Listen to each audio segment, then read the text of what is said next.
পৌঁছে গেলাম কঙ্কালীতলায়। আর 9 কিলোমিটার রাস্তা ছিল, তো ভেতর দিকে ঢুকলাম। তার আগে এখান থেকে ডালা কিনে নিলাম। পুজো দেওয়ার পর যদি আপনাদের মনে হয় যে না এখানকার অন্ন ভোগ গ্রহণ করবেন, বীরভূমের পবিত্র মাটিতে অবস্থিত রহস্যময় ও শক্তিময় কঙ্কালীতলা মন্দির, যেখানে ভক্তি ও আধ্যাত্মিকতা আর প্রাকৃতিক সৌন্দর্য একসাথে মিশে তৈরি করেছে এক অপূর্ব অনুভূতি। আজ এই পর্বে আমরা দর্শন করব মা কঙ্কালীতলা মন্দির, যা 51 সতীপীঠের অন্যতম বলে মানা হয়। চারপাশের প্রাকৃতিক পরিবেশ আর কোপাই নদীর ধারে মন্দিরের অপার্থিব আবহ আর ভক্তদের অগাধ বিশ্বাস যেন এই জায়গাটিকে আরও রহস্যময় করে তুলেছে।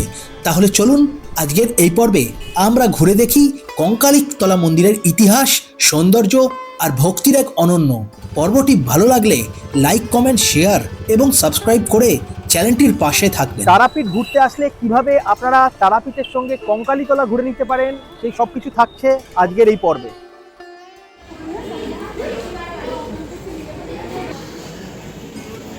প্রতিবারের মতোই আমার আজকের পর্বের সূচনা হয়েছিল সুভাষগ্রাম স্টেশন থেকে। প্রায় 2:11 ট্রেন এসে পৌঁছালো। তারপর শিয়ালদা স্টেশনে নেমে একটা মেট্রো ধরে সোজা পৌঁছে গেলাম হাওড়াতে। কিন্তু আজ আমার গন্তব্য ছিল হাওড়া থেকে তারাপীঠ, কারণ এটাই ছিল যে মালদা থেকে আসা আমার ভাগ্নেদেরকে সঙ্গে নিয়ে তারাপীঠের তারামাকে একবার দর্শন করে তারপর কঙ্কালীতলা মন্দিরের উদ্দেশ্যে রওনা দেওয়া। তারাপীঠ যাওয়ার সব থেকে কাছের স্টেশন হলো রামপুরহাট, আর এই রামপুরহাট স্টেশনে যাওয়ার জন্য অনেক ট্রেন আছে। তবে আমি আজ জার্নি করেছিলাম সরাইঘাট এক্সপ্রেসে, যা 4:05 হাওড়া স্টেশন থেকে ছেড়ে রামপুরহাটে গিয়ে পৌঁছায় 6:50। তারপর রামপুরহাট স্টেশনে পৌঁছে স্টেশন থেকে বাইরে বেরিয়ে এসে স্টেশনের বাইরে দাঁড়িয়ে থাকা গাড়ি ধরে ঝড় বৃষ্টিকে মাথায় নিয়ে বেরিয়ে পড়লাম। প্রায় 9.5 কিলোমিটার পথ অতিক্রম করে 40 টাকা মাথা পিছুর বিনিময়ে পৌঁছে গেলাম আমার আজকের গন্তব্য তারাপীঠে। টাইম হয়েছে এখন 8:30। আমি তারামা মন্দিরের সামনে চলে এসেছিলাম, ওখানেই আর কি ম্যাজিক আমাকে ছেড়ে দিল। তো ওখানে একটু বৃষ্টি হচ্ছিল বলে আমি দাঁড়িয়েছিলাম। তো এখন উঠে আমি চলে এলাম রুমে, আর আমার সঙ্গে এসছে আজকে আমার সব ভাগ্নেরা।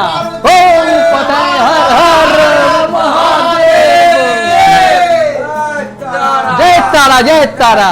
এই যে রুমটা আছে, এই রুমটা হচ্ছে নন এসি, দাম পড়েছে মোটামুটি 1000 টাকা। তো আজকে এইটুকুনি থাকলো, দেখা হচ্ছে আপনাদের সঙ্গে কালকে সকালবেলা। Good morning. আজকে মার্চ মাসের 16 তারিখ। কালকে রাত্রে আমি এখানে এসে উঠেছিলাম, আপনাদেরকে আমি দেখিয়েছিলাম। আর আজকে সকালবেলা এখন টাইম হয়েছে প্রায় 9:30 বাজে। আমি সকালবেলা, আমি বলতে আমরা সবাই সকালবেলা মায়ের মন্দিরে গিয়েছিলাম। মায়ের মন্দিরে গিয়ে একটু পুজো টুজো দিয়ে ফ্রেশ ট্রেশ হয়ে এখন এই জায়গায় আছে পেছন দিকে দোকানটা, দোকানে কিছু খাওয়া দাওয়া করব। খাওয়া দাওয়া করে এখান থেকে বেরিয়ে যাচ্ছি। বেরিয়ে গিয়ে আপনাদেরকে আমি এখান থেকে কঙ্কালীতলা একটুখানি ঘুরিয়ে দেখাবো। তারাপীঠ ঘুরতে আসলে কিভাবে আপনারা তারাপীঠের সঙ্গে কঙ্কালীতলা ঘুরে নিতে পারেন, সেই সব কিছু থাকছে আজকের এই পর্বে। তারপর সবাই মিলে ব্রেকফাস্ট করে একটা অটো ভাড়া করে সোজা পৌঁছে গেলাম রামপুরহাট স্টেশনে। প্ল্যাটফর্মের ভেতরে মানুষের ভিড় ছিল চোখে পড়ার মতো, তবে প্রত্যেকের গন্তব্য ছিল হাওড়া। 11:33 ট্রেন এসে পৌঁছালো রামপুরহাট স্টেশনে। বলে রাখা ভালো, কঙ্কালীতলা মন্দিরে যেতে গেলে আমাদের বোলপুর স্টেশনে নামতে হবে।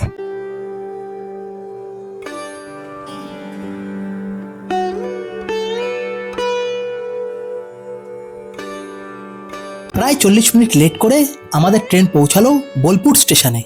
প্রায় অনেকটা লেট করে ট্রেন পৌঁছালো বোলপুর স্টেশনে, মোটামুটি 48 মিনিট মতো লেট। 12টায় এখানে আসার কথা ছিল। এখন এখান থেকে আমরা বাইরের দিকে বেরোবো, বাইরে বেরিয়ে একটা টোটো বুক করব। তারপর ওভারব্রিজ ধরে সোজা বেরিয়ে পড়লাম স্টেশনের বাইরে।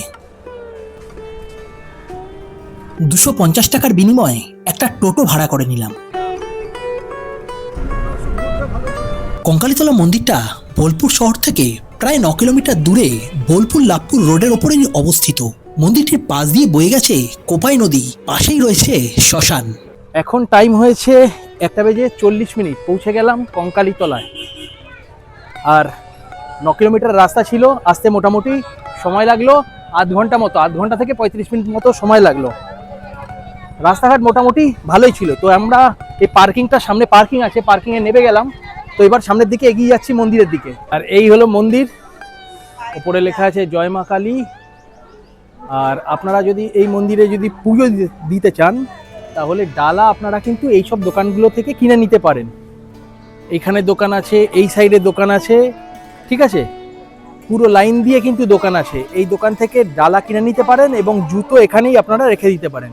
তারপরে ভেতর দিকে ঢুকতে হবে। তো ভেতর দিকে ঢুকলাম, তার আগে এখান থেকে ডালা কিনে নিলাম। ডালার দাম এখানে দেখতে পাচ্ছি যে 101 টাকার ডালা আছে, 51 টাকাও ডালা আছে। আর এই হলো মন্দির চত্বর।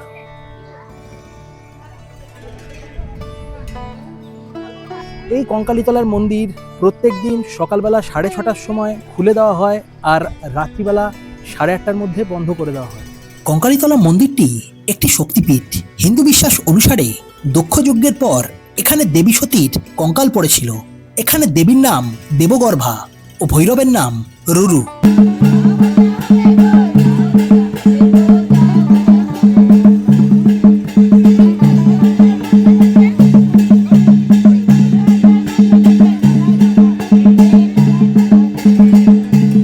সাধারণ পর্যটকদের পাশাপাশি কঙ্কালীতলা মন্দির তন্ত্র সাধনার জন্যও বিখ্যাত। এই মন্দির নিয়ে বিভিন্ন কাহিনী প্রচলিত আছে। অনেকের মতে সুড়ঙ্গের মাধ্যমে কঙ্কালীতলার সাথে কাশীর মণিকর্ণিকা ঘাটের সরাসরি যোগাযোগ আছে।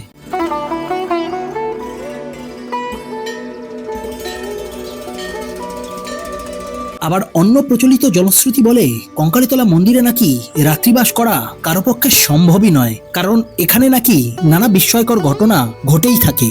আপনারা এই কঙ্কালীতলার মন্দিরে যদি আসেন না, পুজো যদি দেন, পুজো দেওয়ার পর যদি আপনাদের মনে হয় যে না এখানকার অন্ন ভোগ গ্রহণ করবেন, তাহলেও কিন্তু করতে পারেন। এখানে সামনে আমি দেখতে পাচ্ছি যে অন্ন ভোগ গ্রহণ করানো হচ্ছে, কিন্তু এটা ফ্রিতে হচ্ছে না। 60 টাকা একটা টোকেন কাটতে হবে আপনাদেরকে।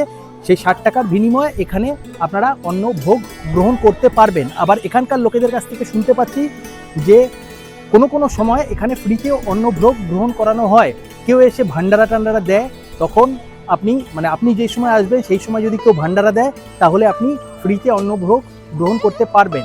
এমনি যে সিস্টেমটা আছে, এখানে 60 টাকা দিতে হবে আপনাদেরকে। 60 টাকার বিনিময়ে আপনারা অন্নভোগ এখান থেকে গ্রহণ করতে পারবেন। বলা হয় 51 সতীপীঠের শেষ পীঠ এই কঙ্কালীতলা। তবে এই মন্দির সতীপীঠ না উপপীঠ, এই নিয়ে অনেক মতামত রয়েছে। পীঠ নির্ণয়তন্ত্র অনুসারে কঙ্কালীতলার মন্দিরে সতীর কঙ্কাল পড়েছিল, সেই কারণেই এই পীঠের নাম কঙ্কালীতলা। আবার ভরতচন্দ্রের অন্নদামঙ্গল কাব্যগ্রন্থ অনুসারে এখানে সতীর কোমরের অংশ পড়েছিল। তবে মন্দিরের সেবায়েত ও স্থানীয় তন্ত্র সাধকেরা সতীর কোমরের অংশ পড়ার তত্ত্বকেই সমর্থন করেন।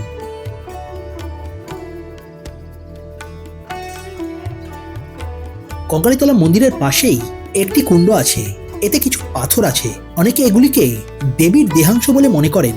12 বছর পর পর এই পাথরগুলিকে তোলা হয় এবং পুজো দেওয়া হয়। পুজো শেষ হলে আবার তা আগের জায়গায় রেখে দেওয়া হয়। এখানে কালী পুজো জাঁকজমকভাবে করা হয়। এখন টাইম হয়েছে 2:12। মন্দির থেকে বেরিয়ে গেলাম, এখন চলে যাবো আস্তে আস্তে স্টেশনের দিকে। তার কারণ হচ্ছে 3টে নাগাদ একটা ট্রেন আছে, সেই ট্রেনটা ধরে আমি চলে যাব হচ্ছে বাড়ির দিকে। তো আমি আর পুজো দিলাম না, ভেতরে গেলাম, ভেতরে গিয়ে একটু দর্শন করে নিলাম। ঠিক আছে, এরা পুজো দিয়েছে, আমি পরে একটা সময় আসব, এসে এই পুরো শান্তিনিকেতনটাকে ঘুরবো। এই ছিল আজকের পর্বটি ভালো লাগলে একটি লাইক ও কমেন্ট করে দেবেন। এই ধরনের আরো ভালো ভিডিও দেখতে চ্যানেলটিকে সাবস্ক্রাইব করে রাখতে পারেন। দেখা হচ্ছে পরের পর্বে অন্য কোনো জায়গায় খুব তাড়াতাড়ি। ততদিন আপনারা খুব ভালো থাকুন, সুস্থ থাকুন। ধন্যবাদ।